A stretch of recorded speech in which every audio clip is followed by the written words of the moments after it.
আসসালামু আলাইকুম প্রিয় শিক্ষার্থীবৃন্দ, কেমন আছো সবাই? গত কয়েকটা ক্লাসে আমরা কন্টিনিউয়াস টেন্স সম্পর্কে আলোচনা করেছিলাম এবং আশা করি এই কন্টিনিউয়াস টেন্সের ভিডিওগুলোতে তোমাদের কন্টিনিউয়াস টেন্স সম্পর্কে যে জল্পনা কল্পনা প্রশ্ন ছিল, প্রশ্নগুলো দূর হয়েছে।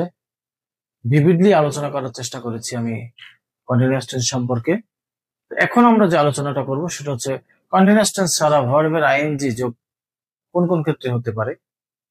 এবং ভার্বের আইএনজি সম্পর্কে তোমরা জানো যে জিরান ভার্বের আইএনজি, পার্টিসিপল, প্রেজেন্ট পার্টিসিপল ভার্বের আইএনজি, এবং জিরান যেখানে বসে সেখানে কিন্তু অক্সিলারি ভার্ব বসে না। তো এই ব্যাপারটা খেয়াল রাখতে হবে যে ভার্বের আইএনজি যোগ করার ক্ষেত্রে সবসময় অক্সিলারি ভার্ব বসবে না। যেখানে জিরান হবে সেখানে অক্সিলারি ভার্ব বসবে না। এর কারণ হচ্ছে জিরান দ্বারা নাউনের কাজ করা হয় এবং পার্টিসিপল দ্বারা অ্যাডজেক্টিভের কাজ করা হয়। তো চলো একটু দেখি আমরা কোন কোন ক্ষেত্রে ভার্বের আইএনজি যোগ হবে। জিরান বা প্রেজেন্ট পার্টিসিপল নিয়ে আলোচনা করার ক্ষেত্রে সর্বপ্রথম আমাদের যেটা আসে সেটা হচ্ছে প্রিপোজিশনের বিষয়। কারণ প্রিপোজিশনের পরে সবসময় নাউন হয়, কিন্তু যখন প্রিপোজিশনের পরে ভার্ব থাকে তখন তারপরে সেই ভার্বটার সাথে আইএনজি যোগ করতে হয়, কারণ তখন সেটা জিরান হয়ে যায়। যেখানে আমরা এখানে যেটা লিখেছি যে প্রিপোজিশন এবং প্রিপোজিশনাল ফ্রেজের পরে ভার্বের আইএনজি যোগ করতে হয়। প্রিপোজিশন এবং প্রিপোজিশনাল ফ্রেজকে আমরা আলাদা করে একটু চিনব। এই কারণে অনেক সময় আমরা দেখি যে টু যুক্ত প্রিপোজিশনাল ফ্রেজ থাকে, তখন আমরা একটা ডিলেমার মধ্যে পড়ে যেতে পারি যে আমরা তো জানি যে টু এর পরে ভার্বের প্রেজেন্ট ফর্ম বসে, কিন্তু টু যখন কোনো প্রিপোজিশনাল ফ্রেজ হিসেবে থাকে তখন সেই টু একটা প্রিপোজিশন হয়ে যায়, এবং সেই জন্য টু যুক্ত প্রিপোজিশনাল ফ্রেজের পরে ভার্বের আইএনজি যোগ হবে। যেমন আমরা এখানে উদাহরণে লিখেছি I went there with a view to get his phone number. তাহলে উইথ আ ভিউ টু এটা কিন্তু একটা প্রিপোজিশনাল ফ্রেজ, তখন সেও এখন একটা প্রিপোজিশন হয়ে গেছে। আমাদের আনসার হবে getting, with a view to getting his phone number. আবার সিম্পল প্রিপোজিশন যখন থাকবে তখন স্বাভাবিকভাবেই আমরা আইএনজি যোগ করব। যেমন we should realise the importance of learn English.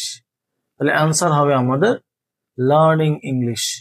We should realise the importance of learning English. আমাদের ইংরেজি শিক্ষার গুরুত্ব বোঝা উচিত। এরপরে আমাদের আছে সেন্টেন্স এর শুরুতে সাবজেক্ট হিসেবে ভার্ব থাকলে আইএনজি যোগ করতে হবে। আমরা জানি যে একটা সেন্টেন্সের তিনটা মূল অংশ, সাবজেক্ট, ভার্ব এবং অবজেক্ট। এই তিনটা মূল অংশের সাবজেক্ট সবসময় নাউন করতে হয়, কর্তা সবসময় নাউন হবে। যখন আমরা দেখি সেই কর্তার কাজ বা সাবজেক্টের কাজ কোনো ভার্ব করেছে তখন আমরা সেই ভার্বের আইএনজি করব এবং সেও কিন্তু জিরান হয়ে যাবে। যেমন walk is a good exercise. শুরুতে আমরা ওয়াক দিয়েছি, ওয়াক একটা ভার্ব, আমরা তার করব ওয়াকিং।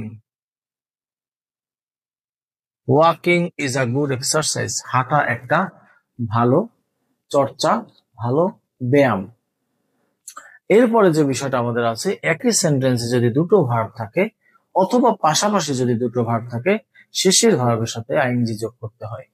তবে এখানে একটু ব্যতিক্রম আছে যে যদি উদ্দেশ্য বোঝা যায় সেক্ষেত্রে কখনো কখনো ইনফিনিটিভ বসানো যায়, টু প্লাস ভার্বের প্রেজেন্ট ফর্ম বসানো যায়।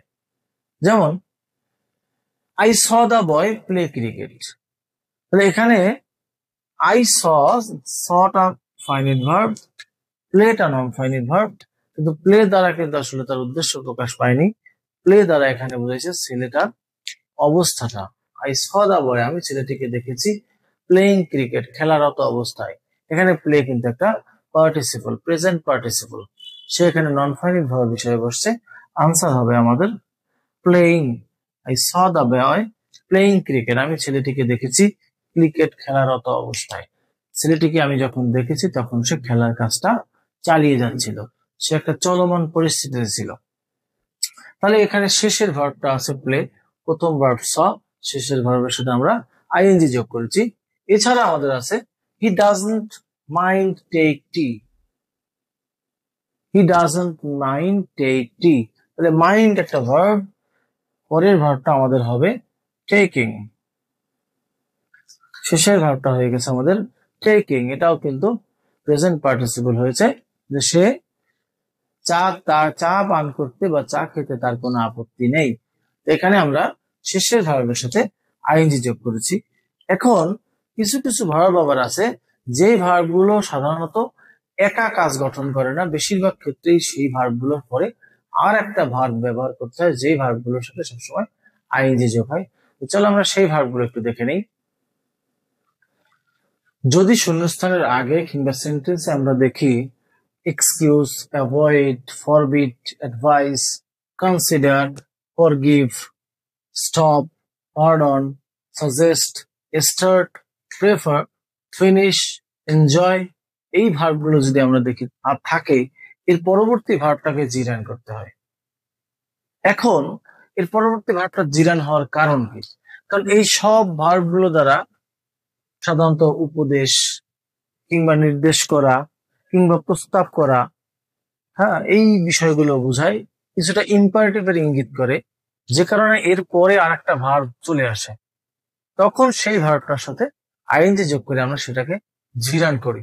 যেমন I enjoy play cricket, I enjoy play cricket. তাহলে এনজয় এর পরে কি?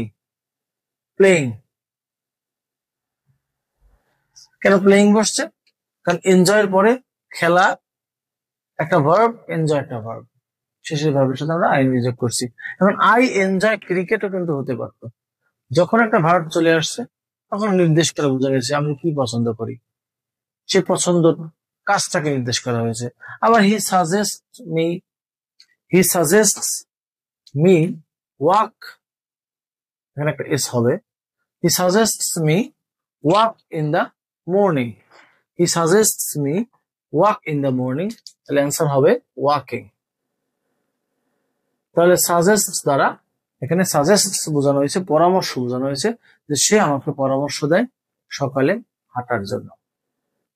তো সাধারণত এই কমন কিছু যে বিষয় আছে, যে বিষয়গুলো আমরা লক্ষ্য করব, যে এই বিষয়গুলোর ক্ষেত্রে, এই স্থানগুলোর ক্ষেত্রে শূন্যস্থানের আগেই ভার্বগুলো থাকলে বা শূন্যস্থানের আগে প্রিপোজিশন থাকলে, এগুলো থাকলে আমরা ভার্বের সাথে আইএনজি যোগ করব। এবং এই আইএনজি গুলো যোগ করার ক্ষেত্রে কিন্তু আমাদের অক্সিলারি ভার্বের প্রয়োজন হবে না, কারণ এগুলো কিন্তু কন্টিনিউয়াস টেন্স কে নির্দেশ করে না, কিন্তু কন্টিনিউয়াস অবস্থাকে নির্দেশ করতে পারে। তো কন্টিনিউয়াস এবং ভার্বের আইএনজির আলোচনা আমরা এখানে শেষ করলাম। আগামীতে আমরা শুরু করব পারফেক্ট টেন্স সম্পর্কে এবং ভার্বের পাস্ট পার্টিসিপল ফর্ম কোন কোন ক্ষেত্রে বসতে পারে সেই বিষয়গুলো আমরা দেখব। এবং ভার্বের পাস্ট পার্টিসিপল ফর্ম নিয়ে কিন্তু অনেক আলোচনা আছে, কারণ ভার্বের পাস্ট পার্টিসিপল ফর্ম কিংবা past continuous tense, past perfect tense, এই টেন্স গুলো কিন্তু সাধারণত দুটো ক্লজ দিয়ে হয়, এবং এই দুটো ক্লজের সম্পর্কে বেশ কিছু স্থান আছে যেগুলো আমাদের চলে আসে। তো দেখা হবে আগামী ক্লাসে ইনশাআল্লাহ। সবাইকে শুভকামনা রইল। আসসালামু আলাইকুম।